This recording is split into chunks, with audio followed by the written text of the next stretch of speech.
Greetings, people of the planet Earth. In this set of videos, I talk about System 2000 chord notation. It's a system I invented to notate chords, and as you might have already noticed, or you will notice in the next few videos, the system is not perfect. It's just not perfect because I don't think anybody can come up with the perfect system. But I did the best I could. My goals were to clean up old stuff and in the process simplify the system and standardize. In other words, to make a chord notation system that was fairly simple and one that we hope will come into use widespread. But, don't hold your breath. And to do the cleanup, I removed as many old terms and concepts as possible, and I added as few new terms as possible. In other words, I didn't want to add a whole lot of stuff because that'll clutter it up and defeat the whole purpose. And also, I wanted to transmit chord data with precision, with as much precision as possible. And I wanted it to be precise, whether I used my graphic symbol, all right, the graphic symbol, which I showed in the last video, or whether I use my linear alphanumeric system. Now, I didn't put this in my book because I didn't have enough room in the book, but this is the linear alphanumeric way to write this very same thing. This is a C minor 9 with a diminished fifth, and here you see the C minor 9 with the diminished fifth. This is a point. This is C minor 9 point diminished 5. It's just like when you see things on the internet, you see like staples.com or cbs.com. Well, that's not true. It's not a dot, it's a point. So when you go to google.com, you're actually going to Google point.com. I don't know why they call it that, but it's right there's an example of not speaking with precision. It's a classic example right there. So for my system, as I mentioned in my last video, I had to decide which will be the base chords, the foundation chords, the chords from which the whole system grows out like a tree. And so after years of study, to get that base, that solid foundation, basically that unwavering foundation, I ended up, after many years of study, sticking pretty much with the traditional 4 chords. You surely you've seen these in music: the C major, C minor, C diminished, C augmented. Now those are the traditional chords that you've seen many times, I'm sure. And this clef, once again, I remind people that's my clef. It's the same as the G clef. It's the same thing. I stuck with these, but there was a few problems that I wanted to work out theoretically, which I'll tell you in a minute. Then I also chose, as part of my base chord system, some other chords that you might be familiar with: the C major 7, C minor 7, C diminished 7, C augmented 7, which is a little controversial. We'll get to that. And then the C dominant 7. So now you see on this chart here, I underline the chords that theoretically gave me a problem in the mind, because you say, oh, that's just a C major chord, and that's a C minor. Everybody knows that chord. There's no problem. There could never be a problem. Well, actually, there kind of is. And then this is the C augmented 7, and we need to discuss that. Okay? So first, we will take a look at this chart. It took many, many, many years for the Ionian mode to become the major scale. In other words, basically, it didn't really transform, but they just changed the name of it because Modes came first. Modes always came first. Then scales came later. It took about 100 years or more for this Ionian mode to be recognized and accepted and embraced as the major scale. All right?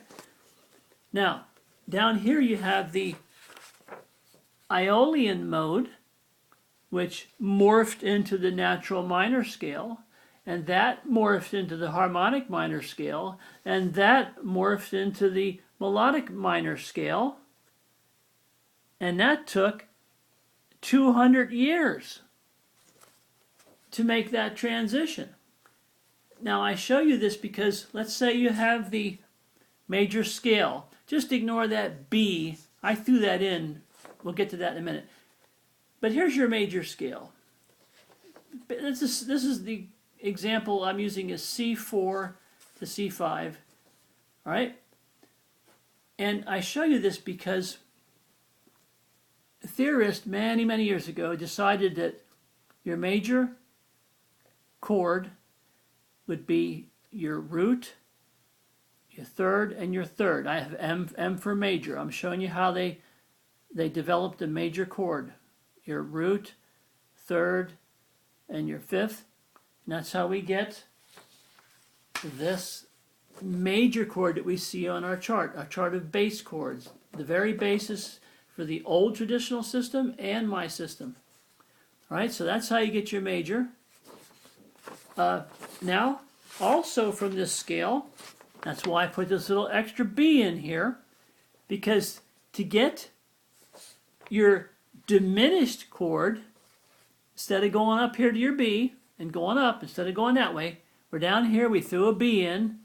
We have our B, B3, and then the D, the third, and then the F, the fifth. So that's how you get your diminished chord. And when you translate that into the key of C, it would look like this. You would get your C diminished. So I'm just showing you a very simple primitive explanation of how you can get your major chord, all right, and your diminished chord from the major scale. All right? That's your theoretical basis for that. Now down here on your what they presently call the melodic minor scale, nowadays they call it that, right? You can get your minor chord, you get your little M for minor, your root, your third, see that's an E flat in this case, and your G, so that's how you get your minor chord. And to get your augmented chord, let's say we start on the third scale degree. Let's look at this, 1, 2, 3. So we start here with the root of E flat, then you have your third and your fifth, and I have a little augmented sign to show you the notes. So that's your augmented chord. And this is pretty much a very simple primitive explanation of how you can derive your basic 3-note chords from 2 old modes or old scales, okay? So you have your C major, C minor, C diminished, C augmented. Now, the only problem that I want to discuss, and that's why I underlined these two, for example, is I wanted to quickly go over this. When they named this, you see they must have been focusing on the scale itself and not on the harmonic series, which I talked about in previous videos. They must have been focusing on the scale, because if you look at this, the notes I just showed you, let's say you have your root, your C, E, and G, right? Traditionally, or contemporary notation would show just a C, or it would show a C and a capital M for C major, okay? Now, literally, if you want to get really fussy and make a perfect system, which I don't know who can do that, I couldn't do it, you actually would want to call this a not a C major chord, but a C perfect chord. You see? You'd think you'd do that because the perfect intervals, as we saw in the harmonic series, have priority over the lesser intervals in the system of hierarchy. As far as critical tones, prominent tones, the perfect intervals would have priority, would be greater in rank than the thirds or seconds. So you see, obviously, when somebody was considering naming and terminology for chords way back in the beginning, they must have taken into consideration the major interval as being the prime factor, because you see, this is called a C major chord. And that can come only from the major third here, because from C to G is not a major interval, it's a perfect interval. So if you wanted to design that perfect system, this would be a basis, a starting point. But like I said, my system is not perfect, and to keep me from going crazy, I had to say, you know what, I'm going to compromise, I'm going to think a little bit like the old way, and I'm going to get over it. Now here, if you considered the perfect interval as top priority, then you'd get into another big problem when you try to name the C minor chord. Because why? Your C to G would be your perfect interval, and that would surely have priority over this minor third, but it doesn't. So what I'm saying is, just like they compromised back in the day, several hundred years ago, I too had to compromise. I had to say, well, you know, it's not going to be perfect, but what are you going to do? So, then I also, when I showed you this, I underlined this C augmented 7. Now you say, well, Joey, you keep telling us how you're trying to make a simple, precise system, but it looks like you're already breaking the rules. And, well, I kind of have to. Because nowadays, some people actually, if you go on Wikipedia, they actually will refer to this chord as a C augmented 7 or C augmented 7th. They'll do that. All right? Now, there's 11 half steps. 11 half steps from the C to the B. All right? Now keep that in mind. Now, I included this for a reason, and I'll tell you why later. But in my system, I do not augment the 7th. It's not allowed. See, if you took this same chord here and you wrote it this way, all right, you would have the C augmented 7, right? But an augmented 7, that B sharp, is actually enharmonically like a C. So what you'd have is, you would actually have a perfect 8th, an octave. And that's not practical, and it's silly, and I don't use it. But not to be a liar, or not to be crazy, I still included the C augmented 7th chord in my system, and I'll tell you why later. But I wanted to show you this so you don't think I'm a hypocrite. I wanted to show you there's a difference. This 7 here in this chord, even though we're going to call it this later on, the 7th itself is not augmented. All right? Now, let's look at some tradition here. Some tradition says, even nowadays, some people will call a 2-note chord a dyad. I've seen this many times. They just call it a dyad. Di means 2. And nowadays, to this day, very day, they call, hold on a second, they call these basic chords that I showed, this top row, even to this day, they call them triads. All right? Now, if you had a 7th chord, all right, nowadays they call it a 7th chord. They call it that. It has 4 notes, and that's a quadrad. But for some reason, they go from this alpha term to this alphanumeric term, 7th. They do that. They say, well, you got a triad, you got a 7th, and that's what you got. But in my system, all right, this is one of the very subtle changes that I've made. You've seen subtle changes so far, and here's another one. In my system, all right, as opposed to traditional, in my system, this is not called a triad, it's called a fifth chord.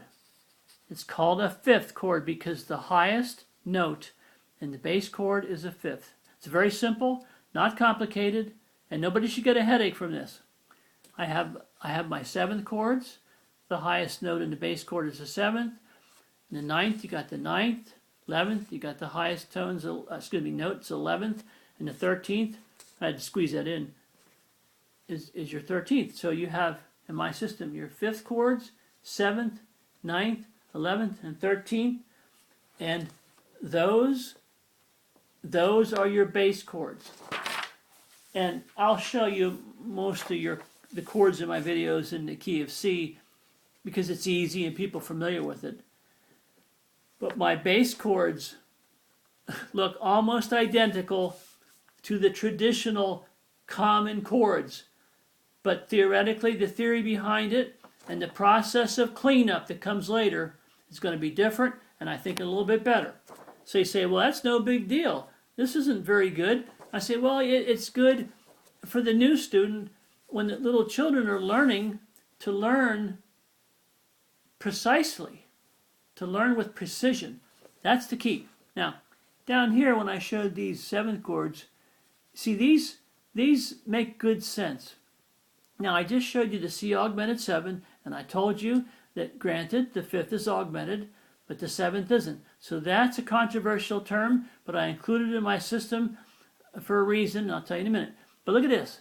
C major 7 chord. Your seventh is at an interval of a major. For your C minor 7 chord, your seventh is at a minor interval. See, it's a minor compared to your root. The C diminished 7, your seventh interval is diminished, actually diminished. And then over here, on your dominant C dominant 7, all right, you actually have a dominant 7. Now you say, well, what does that mean? Well, you remember your harmonic series, all right? And back in that series, back in the day when they were developing scales and chords, you see that the seventh partial, okay, that's the what they might call an overtone, the tones that sound in pitch above the fundamental, right?